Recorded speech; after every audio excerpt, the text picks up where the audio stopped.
Dear students, welcome back once again to the YouTube channel of Arabi Senior Secondary School Kathua. जैसा कि पता है अपना नरेशन का टॉपिक चल रहा है और नरेशन के अंतर्गत जो है हमारा मैक्सिमम जो पार्ट है इसका वो कंप्लीट हो चुका है और कुछ जो पार्ट है वो आज कंप्लीट होने को है। तो इसके अंतर्गत हमने आपको affirmative, negative, interrogative, interrogative negative, imperative को करा चुके हैं और अभी जो चल रहा है वो ऑप्टेटिव का चल रहा है। और ऑप्टेटिव के अंतर्गत भी हमने पहले वाली वीडियो में आपको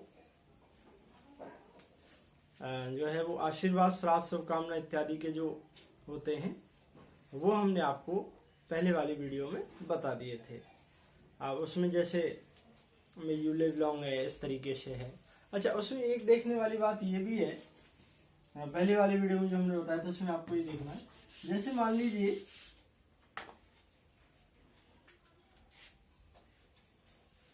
जैसे वाक्य आ जाता है we shall, comma noted comma में है may God bless you.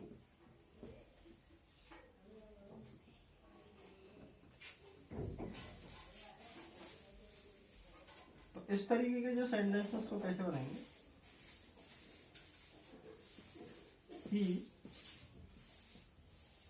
prayed me that, अब इसे कहते हैं प्रेड आ जाएगा, केवल इतना ध्यान रखना।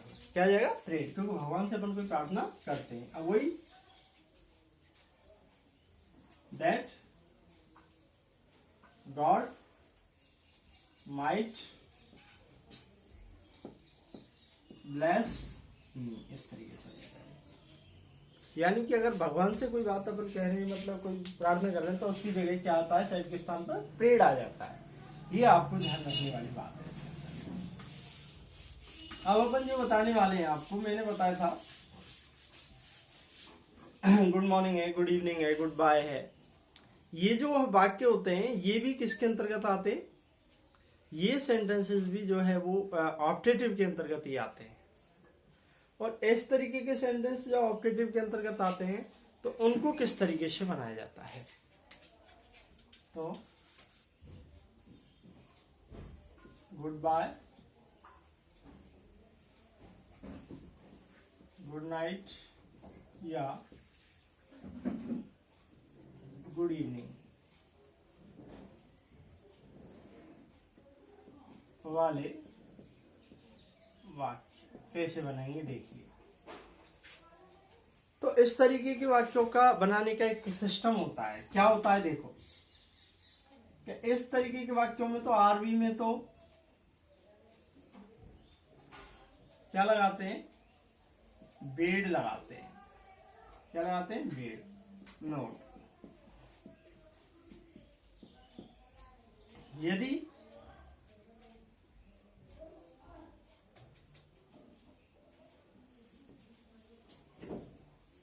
इसमें गुड मॉर्निंग वाले, लेकिन यदि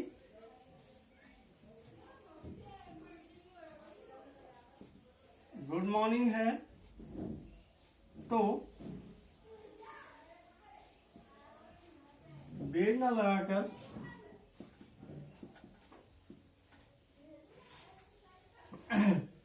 विस्ट लगाते हैं। ये ध्यान रखने वाली बात है इसका। अब कैसे, इन नियमों को अपन बाद में देखेंगे, पहले आप सेंटेंस के हिसाब से देखिए। तो मतलब कहने का अभिप्राय मैंने आपको ये बताया है, फिलहाल के रिपोर्टिंग वर्ब में तो आपको क्या लगाना है? अगर गुड बाय है या गुड नाइट है, गुड इवनिंग है, तो उसमें तो लगाना है बेड। और यदि गुड मॉर्निंग है तो क्या लगाना है? विस्ट। ये अपन को ध्यान देने वाली बात है इसके अंदर। अब कैसे करना है वो अपन यहाँ पे देखेंगे, उदाहरण से समझ में आएगा। जब अपन एग्जाम्पल देखेंगे तो एग्जाम्पल से अच्छी तरीके से समझ में आएगा कि अपन को किस किस तरीके से करना है। तो जैसे he said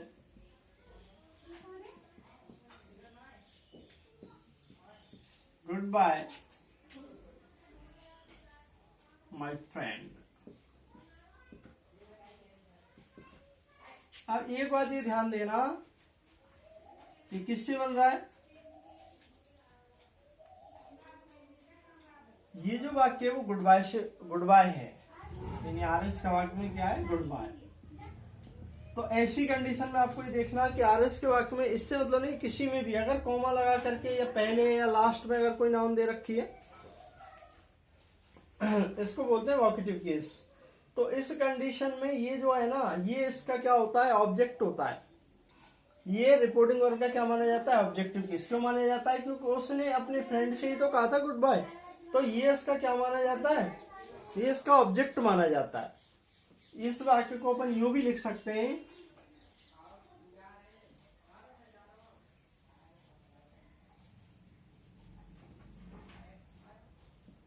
he said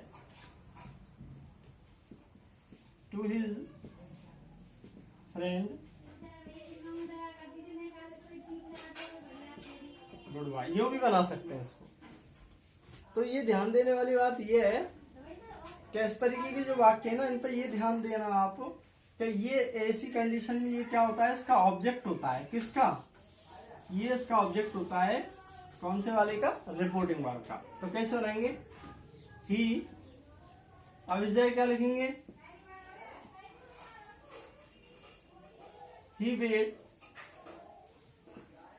his friend good bye. चाहे तो आप इसको ऐसे बना दो, या फिर ऐसे नहीं बनाना चाहें, he bade goodbye to his friend, इस तरीके से बना दो। ये दोनों तरीके से बन जाएगा। इन दोनों तरीके से इसको किसी भी तरीके से अपन आराम से बना सकते हैं। चाहे तो आप इसको ऐसे बना लो, he bade his friend goodbye, चाहे he bade goodbye to his friend, दोनों तरीके से सही है। लेकिन यदि गुड मॉर्निंग दे रखा है तो गुड मॉर्निंग के साथ अपन क्या लगा देंगे, विश लगा देंगे। जैसे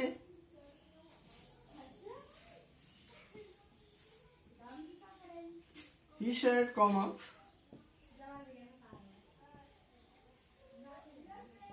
गुड मॉर्निंग मिस्टर रोहित। कैसे बनाएंगे, he wished good morning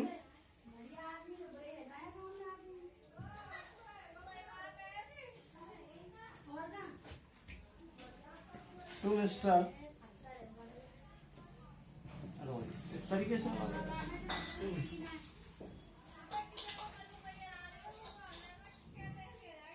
और अगर इस तरीके से नहीं बनाना चाहे इसको, तो इस तरीके से बना दो, he wished Mr. Rohit good morning. दोनों तरीके से सही है। अब इसमें क्या नियम निकल कर क्या है, कुछ भी नहीं है। क्या है, अब देखिए, अब दोनों सेंटेंसेस को देख लीजिए। अब ये जो इसका ऑब्जेक्ट था, अगर इसको अपन बाद में ही रखते हैं तब तो इससे पहले क्या लगा देंगे अपन, टू लगाएंगे। क्या लगाएंगे, टू। और यदि इसको पहले ले आएंगे तो इसमें क्या है, टू लगाने की आवश्यकता नहीं पड़ेगी। जैसे इसको पहले ले आए, ही वेड हिज फ्रेंड गुड बाय, कोई जरूरत ही नहीं है। इसमें हमने इसको बाद में ही रखा जहां था, तो इसे क्या करेंगे, he bade goodbye to his friend. और हिज इसलिए आया है यहाँ पे, ये फर्स्ट पर्सन करता के अनुसार करता ही है, तो ये के हिसाब से क्या हो जाएगा, हिज हो जाएगा। अगर इस जगह पे सी होता तो यहाँ क्या हो जाता, फिर यहाँ हर हो जाता। ये क्या हो जाता, फिर हर हो जाता है। ये ध्यान देने वाली बात है, और इसमें कोई दिक्कत नहीं।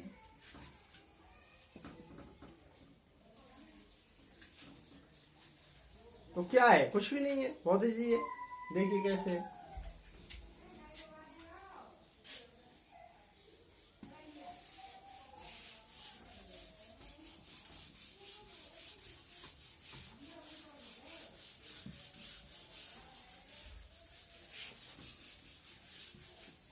देखेंगे। तो कैसे बनेगा, इसको अपन कैसे भी कर सकते हैं। हाँ, क्या नियम निकल करके आया, नियम नंबर 1, आरबी में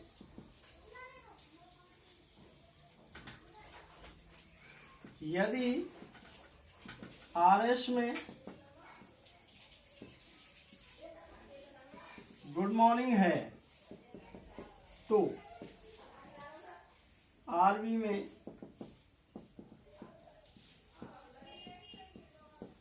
लिस्ट लगाते हैं। दूसरा, यदि आरएस में गुड बाय, गुड इवनिंग या गुड नाइट है तो आरबी में भीड़ लगाते हैं, है ना। यही तो नियम निकल करके आया। अब इसमें से दिक्कत क्या है, नोट, यदि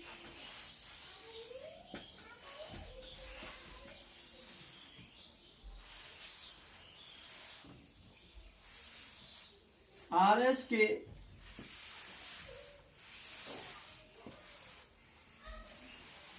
वोकेटिव केस, संबोधन कारक जो कोमल आग करके लिखा हुआ था उसको वोकेटिव केस कहते हैं, अभी बताया था मैंने को। यदि आरएस के वोकेटिव केस को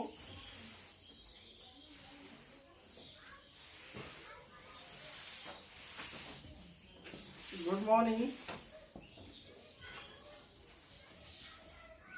गुड इवनिंग आदि से पहले रखते हैं तो सेंटेंस एज इट इज रखा जाता है, जैसा है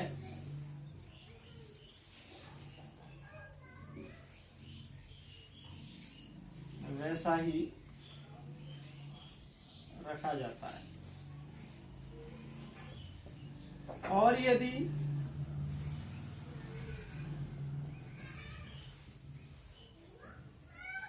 लेकिन यदि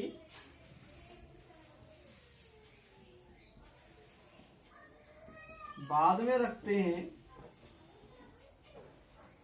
तो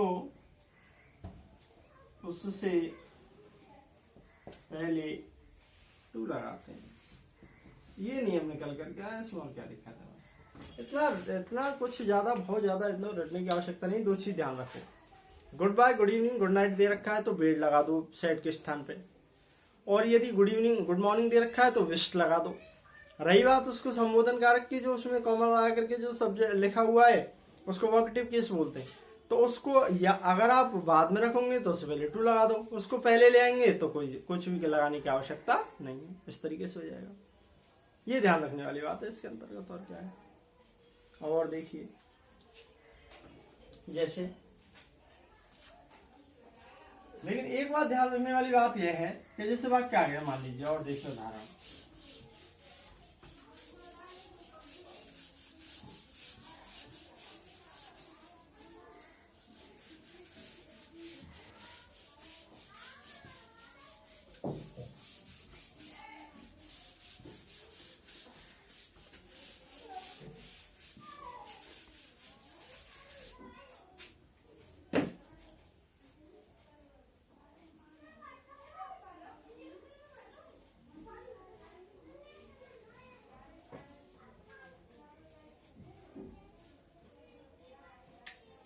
जैसे वाक्य आया,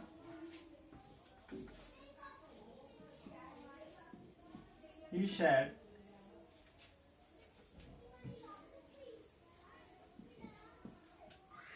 to his friend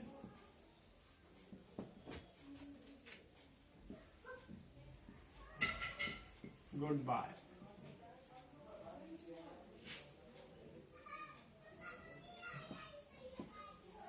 we will meet again tomorrow. अब इस तरीके का वाक्य आ गया, तो भाई इससे अपन को कोई लेना देना नहीं, फिलहाल यहां तक देखो, क्योंकि हमारा जो ऑप्टेटिव सेंटेंस हो रहा है वो ऑप्टेटिव सेंटेंस हमारा यहां तक हो रहा है। इसके बाद तो ये अफर्मेटिव सेंटेंस है ना, एजर्टिव सेंटेंस है ना, ये तो एजर्टिव सेंटेंस है, साधारण वाक्य है। ये ऑप्टेटिव हमारा यहां तक हो रहा है, कहां तक हो रहा है, यहां तक हो रहा है हमारा। जब हमारा यहां तक ऑप्टेटिव सेंटेंस हो रहा है तो हमें ऑप्टेटिव के हिसाब से तो इसको बनाना है। कैसे बनाना है? अच्छा, अब जैसे मान लीजिए ये दो वाक्य होते हैं,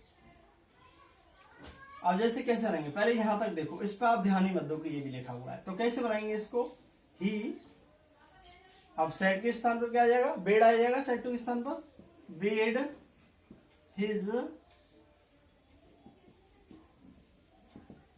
friend good bye.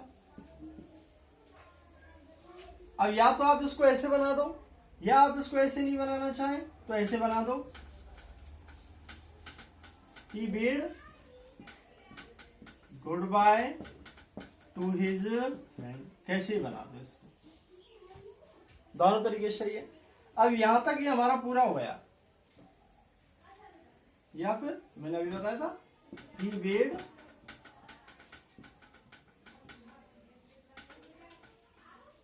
his friend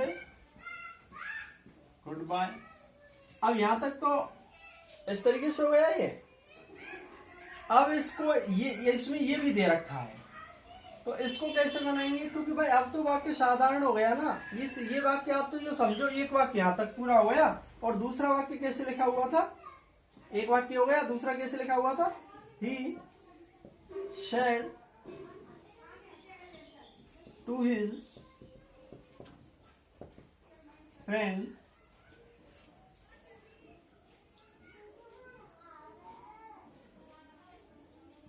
comma, inverted comma में है, we will meet again tomorrow. मान लीजिए ये वाक्य, तो इसको बनाने में क्या दिक्कत आ रही है, कैसे बनाएंगे, ही शेड हो जाएगा टोल्ड में, फ्रेंड दैट कॉमा हटाने के लिए दैट लगा देंगे। भाई यहाँ ये देखो आप, ये पहले क्या होता था, इस जगह पे सेड टू के स्थान क्या लिख दिया, टोल्ड हिज फ्रेंड, क्या लगा दिया कॉमा हटाने के लिए, दैट। अब ये फर्स्ट पर्सन कर्ता के अनुसार, कर्ता क्या, ही के हिसाब से क्या हो जाएगा, ही नहीं होगा, दे होगा, क्योंकि यहाँ प्लूरल फॉर्म है, तो इसकी भी प्लूरल फॉर्म आएगी, तो दे, विल सेल बदल जाते हैं वुड या शुड में, meet again, next day tomorrow बदल जाता है द नेक्स्ट डे। ये लो सब इस तरीके से हो जाएगा। अब इसको जब हमने अलग वाक्य है तो इसको बनाने में कोई दिक्कत नहीं है, तो इससे जुड़ा हुआ है तब क्या दिक्कत आ रही है, ऐसे इसके साथ इसको जोड़ दो, कैसे जुड़ेगा देखिए, ध्यान देंगे इधर, फिर इसको कैसे जोड़ दो, he bade his friend goodbye, है ना, एंड। अब भाई इसका सब ऑब्जेक्ट यहाँ गया था, तो उसको वहां क्या लिखेंगे, केवल सैड लिखेंगे, टोलना लेकर के, एंड सैड, और वही कॉमा हटाने के कनेक्टेड दैट, और उसी हिसाब से चेंज कर दो, वी फर्स्ट पर्सन करता है कल्सर, करता ही है, ही के हिसाब से दे हो जाएगा, विल सेल किसे बदल जाएंगे, वुड शुड में, will meet again tomorrow. Hello सब इस तरीके से आई कि नहीं बात समझ में, तो क्या दिक्कत आ रही है, इस तरीके से हो जाता है।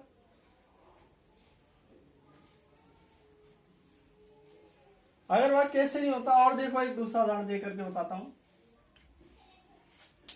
क्या क्या अंतर है भाई, कोई दिक्कत नहीं है, आप तो उसके हिसाब से बनाओ। ये तो ऑप्टेटिव तो यहां तक हो गया, अगला तो फिर एजर्टिव हुआ ना, एफर्मेटिव वाला जो होता है, पहले वाले नियम बताए थे वही नियम तो लागू हो रहे हैं इसमें, उस तरीके से बना दो इसको।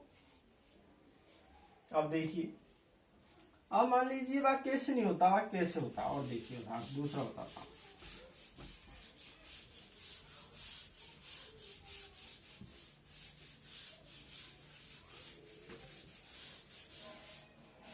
वाक्य होता है इस तरीके से, he said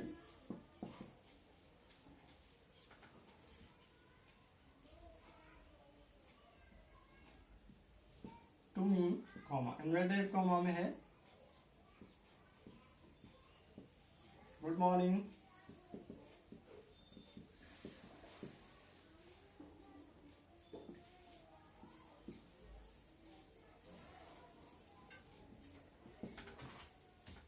अब इसको कैसे बनाएंगे देखिए, तो देखो वही तरीका, ऑपरेटिव तो हो गया यहां तक का, अब इसको तो ऑपरेटिव के अकॉर्डिंग बना दो। ही सेट बदल गया विस्ड में, तो गुड मॉर्निंग आ रहा है, ही विस्ड मी, और क्या लिख दो, गुड मॉर्निंग। अब ऑपरेटिव तो यहां तक हो गया ना, अब तो आप ये समझ लो ही सेड टू मी आ रहा है और आगे आ रहा है हाउ आर यू। तो अब इसको कैसे बनाएंगे, एंड से जोड़ दो इस वाक्य को, एंड अब प्रश्नवाचक की तरह बना दो उसको, एंड। अब यहाँ सेड टू किस में बदल जाता है प्रश्नवाचक में, आस्क्ड मी पहले आ गया, दोबारा लिखने की कोई आवश्यकता नहीं, एंड आस्क्ड। अब कॉमा हटाने के लिए प्रश्नवाचक वाक्यों में कनेक्टिव क्या लगाते हैं, यदि हेल्पिंग वर्ड से ऑक्सिलरी वर्ड से शुरू होने वाला प्रश्नवाचक वाक्य तो कॉमा हटाने के लिए लगाते हैं, और यदि WH वर्ड से शुरू होने वाला प्रश्नवाचक वाक्य तो उसी WH वर्ड को लगाते हैं, हाउ लगा दिया।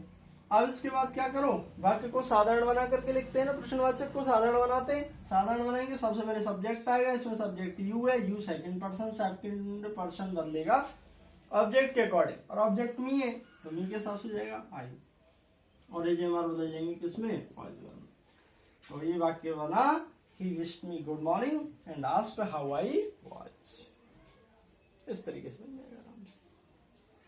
बताइए क्या दिक्कत आ रही है, तो कहीं कोई दिक्कत वाली बात नहीं है। He said to me good morning how are you. अब आप ये देखिए, ही सेड टू, मान लीजिए वाक्य यहां तक है तो कैसे बनेगा, ही गुड मॉर्निंग की वजह से सेड टू वाला विश्ड में विश्ड मी गुड मॉर्निंग। इसको आप ऐसे नहीं बनाते तो ऐसे ही बन सकता था, he wished good morning to me and. अब ये एंड से इसलिए जोड़ा क्योंकि इसके साथ दूसरा वाक्य भी जुड़ा हुआ है, दूसरा वाक्य जुड़ा हुआ है, लेकिन दूसरा वाक्य कैसा है, ये ऑप्टेटिव तो यहीं तक तो है, यहां से आगे ऑप्टेटिव थोड़ी है, यहां से आगे तो इंटरगेटिव है ना, और इंटरगेटिव का बनाने का जो तरीका होता है पहले वाला उसी के अकॉर्डिंग बनाते हैं। एंड सेट बदल जाता है आस्क्ड में, मी पहले आ गया, दोबारा लिखने की आवश्यकता नहीं है, कॉमा हटाने के लिए कनेक्ट हाउ लगाया। अब वाक्य को साधारण बनाते हैं, प्रश्नवाचक को साधारण बना करके लिखते हैं, पहले बताया था, ये सेकंड पर्सन ऑब्जेक्ट के अनुसार, ऑब्जेक्ट मी के अनुसार सब्जेक्ट क्या हो जाएगा आई, एज एम आर बदल जाएंगे बाजू में, इस तरीके से। बताइए क्या दिक्कत है, तो जो है वो इस तरीके के जो सेंटेंसेस होते हैं इनमें अपन को कहीं कोई दिक्कत नहीं है, इनको अपन आराम से चेंज कर सकते हैं। अब वो कैसा भी है, क्या फर्क पड़ने वाला, आगे कुछ दे रखा है, आप तो ये देखिए कि ऑप्टेटिव कहां तक है, जहां तक सेंटेंस ऑप्टेटिव है वहां तक ऑप्टेटिव के रूल्स लगाइए, जहां से आगे अफर्मेटिव दे रखा है, नेगेटिव दे रखा है, इंटरगेटिव दे रखा है, जो भी दे रखा है वो उसके अकॉर्डिंग आ जाएगा। तो इस तरीके से अपन को जो है वो यहाँ तक इस बात पर ध्यान देने वाली जो है वो आवश्यकता होती है, और इसमें ज्यादा सोचने चाहने की कोई खास आवश्यकता नहीं होती है। तेरे फोन आ रहा है, फोन ले लिया के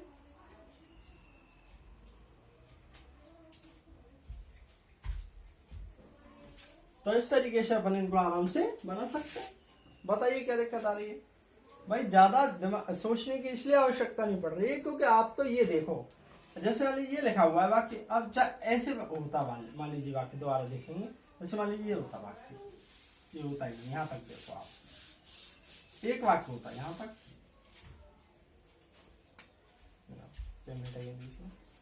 तो कैसे रहेंगे, he wished me good morning, ऐसे बन जाता। ऐसे नहीं बनाना चाहते, कैसे बन जाता, ही विश्ड, कोई बात ना मॉर्निंग टू, ऐसे बन जाता। अब मान लीजिए इसी के साथ वाक्य ऐसे होता, ही सेड टू मी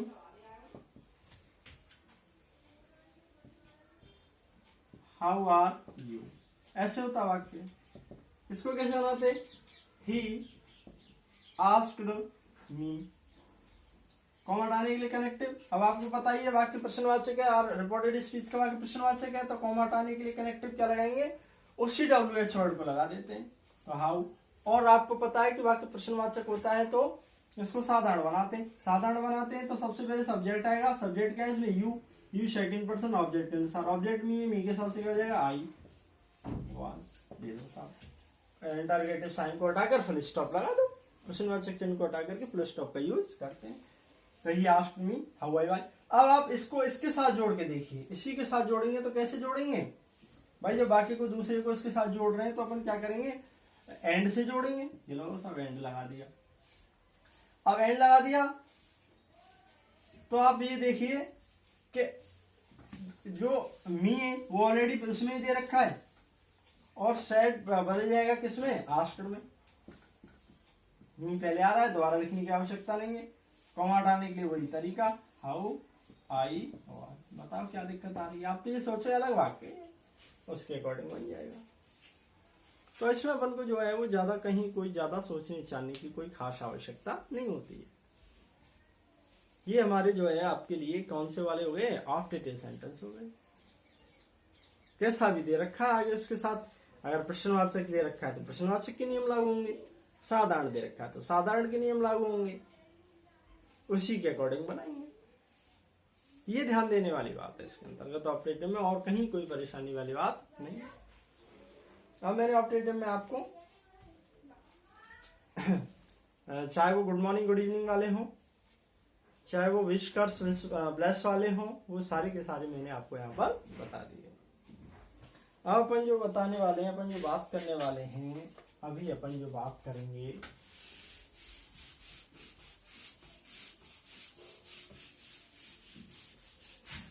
वो बात करेंगे एक्सक्लेमेटरी सेंटेंस के बारे में।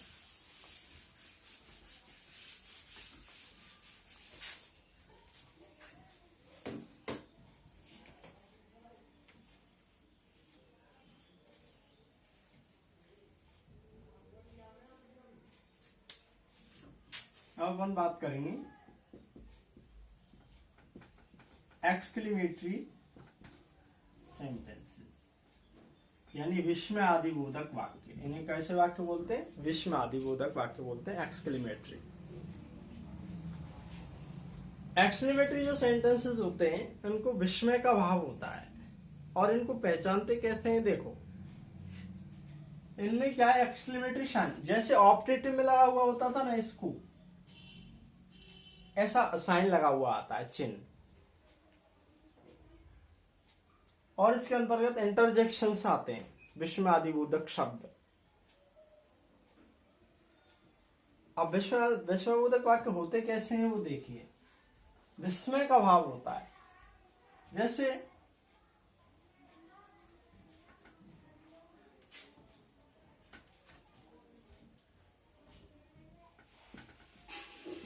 व्हाट ए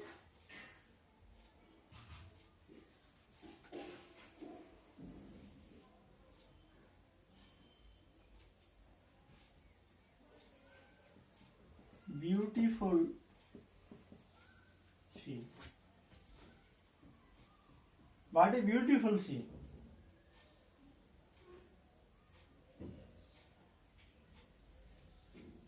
तो कैसे लिखेंगे?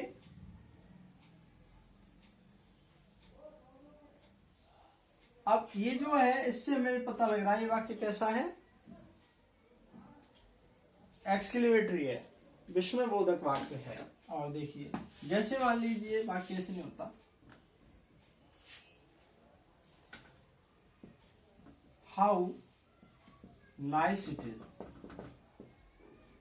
ये कितना अच्छा है, मतलब आश्चर्य का भाव व्यक्त हो रहा है। अब आप ये देखिए कि अब आप सोचिए वाट या हाउ शुरू में लग रहे हैं। अगर मान लीजिए ये ऐसे नहीं होता, व्हाट आर यू डूइंग, तो ये जरूरी थोड़ी है कि ये भी वाक्य कैसा है? एक्सक्लेमेटरी है। नहीं, ये तो प्रश्नवाचक वाक्य। हाउ आर यू, ये कोई वाक्य एक्सक्लेमेटरी थोड़ी है। ये हाउ से शुरू हो रहा है लेकिन फिर भी कैसा है? इंटरोगेटिव है। तो इनके अंतर्गत तो क्या लगा हुआ होता है? एक्सक्लेमेटरी साइन लगा हुआ आता है। विस्मय बोधक चिन्ह लगा हुआ आता है। इसमें विस्मय का वो भाव होता है, जैसे हाउ नाइस इट इज, कितना अच्छा है, what a beautiful seen it is, ये कितना सुंदर दृश्य है। और इसमें ये भी आते हैं, हुर्रे, वी हैव वोन, हम जीत चुके हैं, इस तरीके के भी आते हैं। ये भी कैसा एक्सक्लेमेटरी है, उसमें तो हुर्रे, जब प्रसन्नता का कोई भाव होता है तो हुर्रे बोलते हैं, दुख का भाव होता है तो अलास बोलते हैं, अलास। He has failed, और ये बड़ा दुख है कि वह असफल हो चुका है। तो इस तरीके के जो सेंटेंसेस होते हैं उनको अपन कैसे बोलते हैं, एक्सक्लेमेटरी बोलते हैं, विस्मय बोधक वाक्य इनको कहा जाता है। आश्चर्य का, विस्मय का भाव इनके अंतर्गत आता है। व्हाट से हाउ से ये नहीं है कि प्रश्नवाचक है कैसा भी कैसा है, व्हाट या हाउ अगर विस्मय के लिए भी आता है। विस्मय बोधक शब्द इंटरजेक्शन वर्ड होते हैं व्हाट या हाउ, WH वर्ड के अंतर्गत, इंटरोगेटिव वर्ड के अंतर्गत भी आते हैं, और ये इंटरजेक्शन कहते हैं विस्मय बोधक शब्दों को, तो ये इंटरजेक्शन के अंतर्गत भी आते हैं। What how, what a beautiful seen it is, ना हाउ नाइस इट इज, कितना सुंदर है, कितना अच्छा है। तो इस तरीके के जो सेंटेंस होते हैं इनको अपन कैसे बोलते हैं, एक्सक्लेमेटरी सेंटेंस बोलते हैं, विस्मय बोधक शब्द इनको कहा जाता है। अब इन विस्मय बोधक शब्दों को अपन किस तरीके से बनाएंगे, किस तरीके से इनको डायरेक्ट में बदला जाता है, उसको अपन जो है वो नेक्स्ट वीडियो में बात करेंगे, क्योंकि जो है वो स्टोरीज फोन में इतना ही होता है, इतना ही बन पाता है। इसके बाद अपन जो है नेक्स्ट वीडियो में इसके बारे में बात करेंगे, और इसको जो है उसी वीडियो के अंतर्गत अपन क्लियर करेंगे। थोड़ा सा रहा है, मतलब मुश्किल से ज्यादा 5 मिनट का या 10 मिनट का रहा है, और 10 मिनट के बाद अपन उसी के अंतर्गत कोई दूसरा टॉपिक जो है वो स्टार्ट कर देंगे, उसका इंट्रोडक्शन देंगे, और अपन अगला टॉपिक जो है वो कल यानी नेक्स्ट वीडियो के अंतर्गत अपन चालू करेंगे। उम्मीद करता हूँ समझ में आया होगा। धन्यवाद।